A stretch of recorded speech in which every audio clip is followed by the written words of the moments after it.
première partie de l'émission, il s'agit des revues. Les revues, vous le savez, sauf si vous venez de rejoindre l'émission pour la première fois, nous choisissons 3 comics entre nous. Bienvenue, bonjour. Et nous lisons les 3 premiers chapitres. On en discute ensemble pour parler justement de tous les thèmes qui sont abordés. Et on va commencer avec Nivrae, qui va nous parler donc de chattes sanglantes, c'est ça ? C'est ça. C'est quel comics ? Ça s'appelle Man Eaters. Ah, donc c'est pas des chattes sanglantes, c'est juste des mangeurs d'hommes. Un petit peu quand même. Bah oui, mais qui mange les hommes ? Ce sont des félins. Les bouffeurs des félines. Toujours se méfier des chats. Donc c'est un comics de chez Image Comics qui a débuté en septembre 2018, qui est toujours ongoing. C'est écrit par Chelsea Kane, qui est connue pour son travail sur Mockingbird. Et bien sûr, sur Mockingbird, elle travaillait avec, attention, Kate Nimsic. SZYK, bien sûr, le truc le 5 à prononcer. Et avec Rachel Rosenberg à la couleur. Et donc du coup, c'est le même trio qui repart ensemble pour ce Man Eaters, qui est un comics un peu spécial. Un peu ? Un petit peu spécial. Sur l'histoire, on se retrouve à faire la connaissance de Maud, qui est une jeune fille de 12 ans. Son papa et sa maman viennent de se séparer. Son papa est flic et sa maman travaille pour le SCAT. Parce que là, tu te dis, pourquoi pas. Et en fait, histoire de merde. Ils vivent dans notre monde, mais sauf qu'il s'est passé un tout petit truc. C'est que la toxoplasmose... Vous savez, la maladie qu'on attrape quand on a un peu trop joué avec le caca du chat. Et ben, elle a muté. Et ce qui fait que les femmes qui sont atteintes de toxoplasmose X, et ben, quand elles sont menstruées, elles se transforment en chat. Mais en chat sauvage. Meilleur pitch. Chat vénère. Peut attaquer et tuer des gens, bien sûr. Donc le comics commence sur un meurtre. Parce que je rappelle que c'est le but des chats depuis le début. Hein. Oui, le chat doit tuer l'homme. De toute façon, on est au courant. Donc le comics commence par un meurtre. Donc effectivement, le papa de la jeune Maud enquête sur ce meurtre et la maman qui travaille chez SCAT, qui en fait est la Strategic Cat Apprehension Team, qui est l'équipe qui est là pour attraper les chats sauvages. Ça ressemble à l'anagramme. L'anagramme, le résumé de lettres là. Alors un sigle. Le sigle qui a été créé avant de trouver une définition. Oui, peut-être. Oui. Très malin. SCAT. Voilà, c'est une intervention très intéressante. Il y a 4 dedans aussi. Ou c'est le hasard, tu sais pas. Comme Thierry. Oh, Thierry au hasard. On arrête cette émission. Là, Adrien, il c'est mettra. très compliqué. Moi, je m'en vais, je reprends. Je suis pas dedans. Je reprends donc. Effectivement, cette jeune fille, elle a 12 ans. Et qu'est-ce qui se passe quand tu as 12 ans ? Et ben, il y a un moment où tes règles arrivent pour la première fois. Et qu'est-ce qui va se passer ? Est-ce qu'elle se transforme en chat ? Est-ce que voilà. Et donc on vit dans un monde un petit peu spécial puisque effectivement il y a une grosse paranoïa autour de cette toxoplasmose X et le gouvernement a décidé entre autres de foutre des hormones partout dans l'eau pour que les petites filles la boivent et que ça leur bloque leurs règles. Qu'elles ne les aient jamais, comme ça elles ne se transforment pas en chat. Donc les petits garçons ont la chance de boire des œstrophies boissons, bien sûr.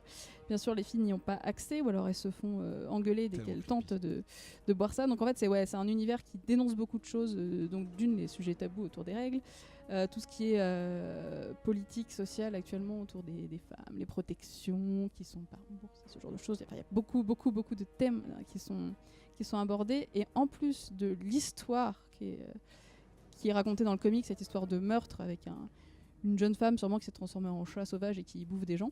On a aussi des bonus partout dans le comics. Donc ce sont des fausses pubs, ce sont des fausses plaquettes d'information. C'est beaucoup de choses alors qui sont très drôles, qui sont hyper bien faits. On va retrouver effectivement des pubs pour des trucs œstrophies pour les enfants, pour les petits garçons. C'est un peu en gros, buvez ça, c'est de la testostérone pour vous et surtout filez pas ça aux petites filles et puis les petits garçons c'est parfait, les petits garçons c'est trop bien. En tout cas il y a un gros humour là-dessus, mais qui est là aussi pour dénoncer beaucoup de choses. Et la première issue est vraiment c'est une grosse introduction et en fait 2, 3 et la suite se passe entre 2 temps. Tu as un temps qui c'est il y a 6 mois. Quand la jeune fille a décidé un peu de se rebeller et d'arrêter de boire l'eau du robinet. Voilà. Et celle qui se passe maintenant, où elle vient d'avoir ses règles pour la première fois, il y a les meurtres. D'accord. Donc on ne sait pas encore le lien entre les deux, mais on sent qu'il y a quelque chose. On les a jamais vus dans la même pièce. Exactement. Oui, et donc là, il y a déjà le... des lunettes. Est-ce que les chats Non, elle a un chapeau avec des petites oreilles de chat. Ah, c'est mignon. C'est vrai que ça. Là, il y a déjà du coup le 4 et 5 qui sont sortis. Et le 4, juste j'ai un petit mot là-dessus. Il n'y a pas d'histoire dans le 4. D'accord. C'est uniquement que des pubs de la prévention, enfin que des bonus en fait. Ouais. C'est vraiment un épisode bonus. D'accord.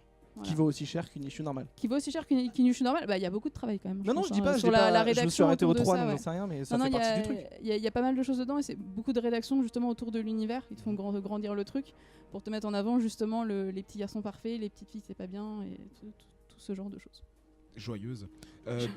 Je peux passer la parole. Oui, bien sûr. Ben. Je prends la main. Oui, tu prends la main. En fait, pour pas répéter ce qu'a dit Nivray, je vais un Donc peu le parler. répète pas. Non, je vais un peu parler du graphisme, mais juste avant, je voulais dire que j'avais été agréablement surpris par c'est même pas une pirouette parce que c'est plutôt négatif, mais plutôt ce choix d'avoir exprimé des problèmes de société, humains, philosophiques, sociétaux, les trucs de droit entre les hommes et les femmes, tout ça, par l'horreur en fait. Je trouve ça assez cool parce que ça aurait pu être n'importe quoi. Elle aurait pu dire, bah voilà, quand les femmes ont leurs règles, je sais pas, elles ont des super pouvoirs et c'est des super héros. Enfin, tu vois, ça aurait pu. Voilà.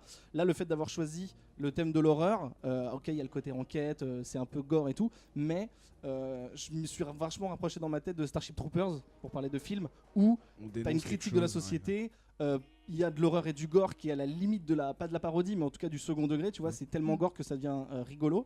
Et il y a ce côté aussi pub, hyper satirique et tout. Donc voilà, ça c'est vraiment un compliment pour moi parce que j'adore ce film.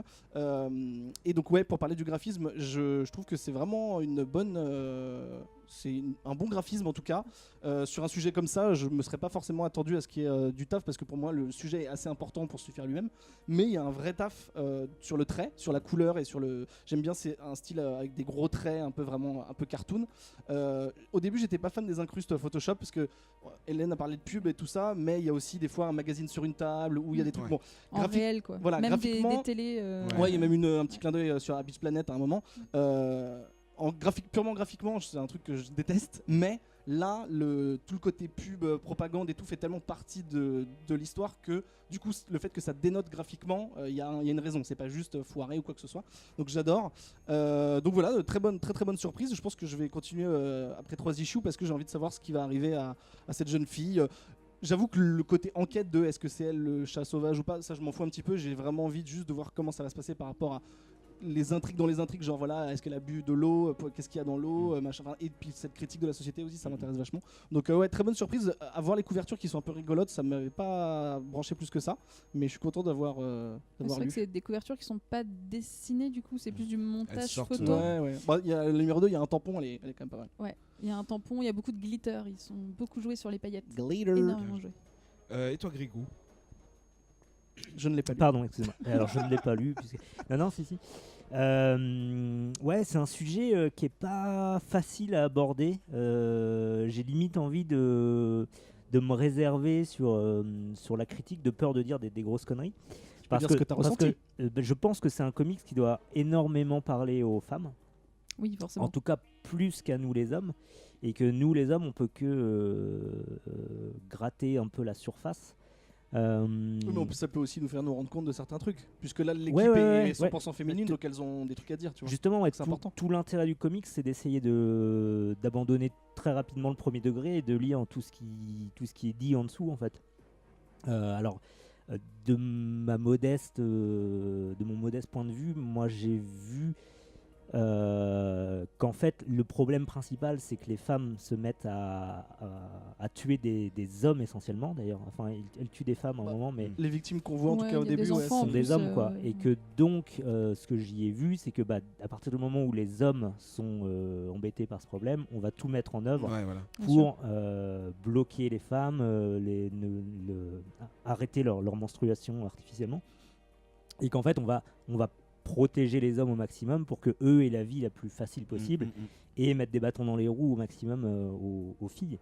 Et je pense que toute l'idée du personnage principal, c'est qu'elle va se rebeller contre ça, et j'imagine qu'elle va vouloir tendre vers plus d'égalité, et que j'ose espérer qu'à la fin de l'histoire il y aura, je sais pas, un antidote peut-être des deux côtés. Une solution.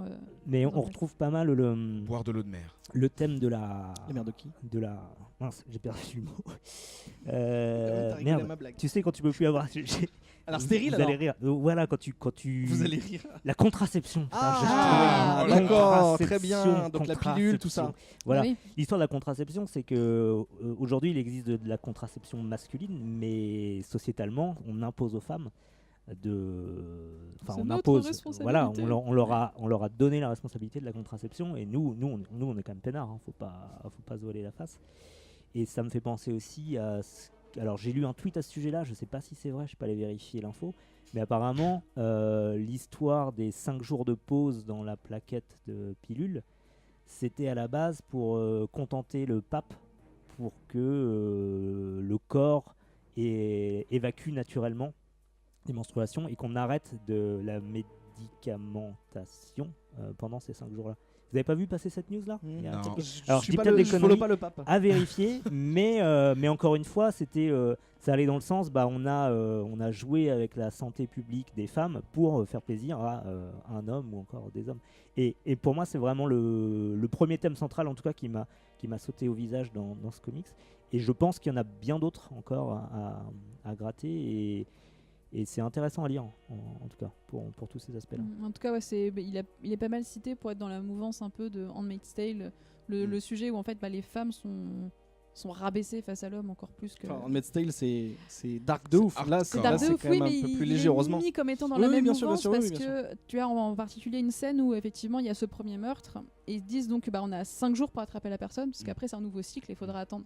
Et là ils déclenchent une sorte d'alerte sur les téléphones et tous les parents reçoivent un message en mode votre fille est potentiellement dans la cible, ça se trouve elle a peut-être eu ses règles là cette semaine, faut l'emmener, elles partent tous dans un camp, elles sont ligotées et tout juste pour qu'on les contrôle quoi. Avec des Donc, t-shirts très particuliers. Oui. Ouais.